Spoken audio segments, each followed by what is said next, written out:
So I have to pay every day, 1 million euro as a fine, as a punishment, because I don't follow the pro-migration policy of the Commission. So that's going on, but it's a simple rebellion. And that's my suggestion to everybody. Rebellion, rebellion, rebellion. Reform will not help.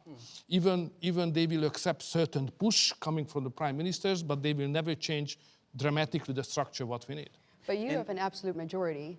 And I wonder what your opinion is on other European countries, most European countries in fact, where the right wing is not able to get an absolute majority. Would you recommend to the leaders of those parties to form coalitions anyway and to have watered down policies, or to say, no, we're going to stay in the opposition? It's not possible. I was talking with FPO, what happened in Austria. Yeah, but there are some examples what you have just quoted, but there are some other kind of examples, like in Dutch, in the Netherlands, Netherlands, in Sweden. So without mentioning any concrete countries, because I would not like to criticize anybody, but the fact is that those parties who moved into coalition with others, sooner or later has given up, or have given up their original radical position on migration. So I have rather negative experiences on that. But do you think that the European Union as a structure, which we consider in Switzerland, or some consider in Switzerland as an intellectual misconception, it doesn't work because everybody's responsible for everybody and nobody's responsible for something specific. I mean, is the EU, how can the EU genuinely survive? Or how many years do you give the EU in its current structure to still work? Few. So we are in the last phase now. So the European Union, for many reasons, finally lost its competitiveness. So the only reason why people are ready, members are ready to accept crazy regulations of the EU institutions just because of the financial transfers. But because losing of the competitiveness, less and less money could be redistributed. So the financial transfer is not a keeping together factor anymore. It's reducing. I see it in the discussion coming from for the next 7 years term budget. And if you are not competitive, you have only one option. You have to make yourself competitive again. Otherwise, you will continue to come down. And what is the way to do it? You need strong leadership, which convince the majority of the people, or made it acceptable for the majority, the economic reforms, which are sometimes painful. In Hungary in 2010, I introduced some hugely painful reforms, changes. And the people were so desperate because of the previous socialist government, they have accepted it. Not because they agreed, probably, just because there was no other option, you know.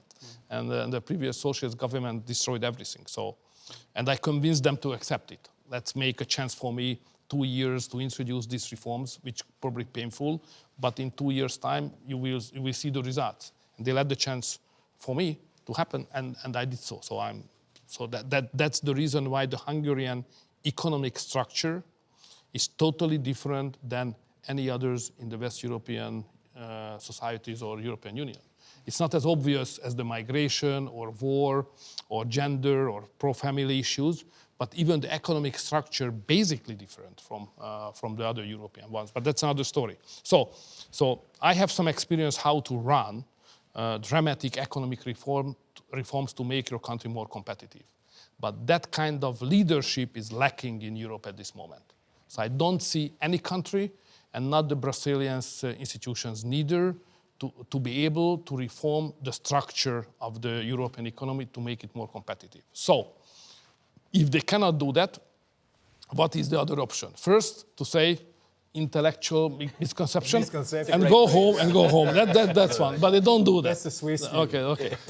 But they don't do that. But they have another answer. Okay, if you are not able to run reforms for competitiveness, let's get money somehow and somewhere else. And it's loans. It's debts. So now the final phase of the European Union is common indebtedness. This is the beginning of the end. That's how I see it. And we do it now.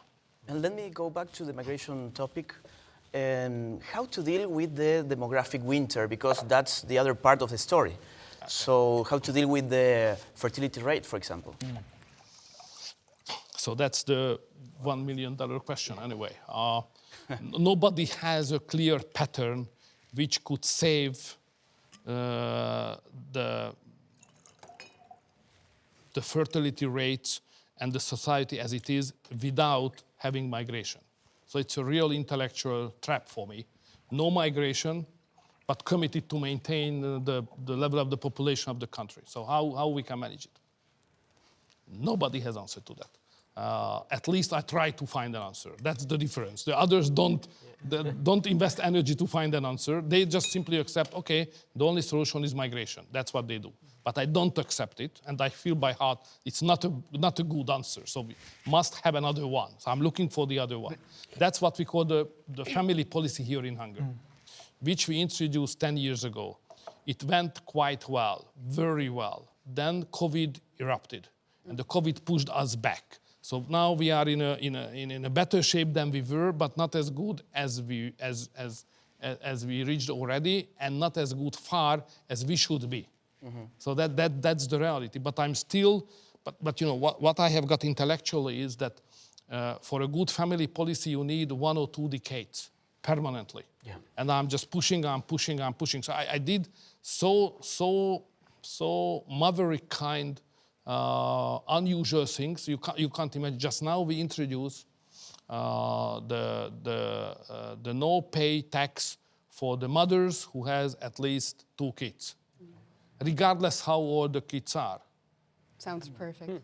So even they could 30 or 40. Maybe I should move. Because we think that the ladies fulfilled some of their contribution to the society by the kids. So if they are ready to go to work, don't pay any income tax till the end of their life. So that's very strange, nowhere else. Or, I don't give subsidies to the families because at the same time we need labor. So I combine the labor and the pro-family policy, which means the tax allowances is the way how I can support the families, Then, we have the problem with the high rate of divorces, Because, even we are a Christian country, but people are not convinced so much to follow personally the abstract Christian values, So the divorce rate is high. So that's the reason why I concentrate not only on the families, I concentrate on the mothers. Because if after there is a divorce and the kids remain with the mother, there is no financial background for her. So that we're not just targeting on the family, but we have special policies targeting on the mothers, So altogether we have 30 instruments we use to support the families. You can move the money from the cost of immigration. Last time I was here, I was with President Novak, who's leading that battle globally. It's like, is it a fair argument to make the money that you'd save by kind of easing up on immigration, you can invest in places like this to solve the problem? Far more than that. Foundationally solve the problem. Yeah, of course. I'm, all in all, I'm convinced that the most expensive thing is migration. More than $1 million a day. More, far. Yeah. So when I'm attacked by the opposition, why I am doing that and pay the fine to the Europeans, said, guys, it's even cheaper now. Make a calculation. But it's cheaper financially and cheaper socially. So I'm ready to pay.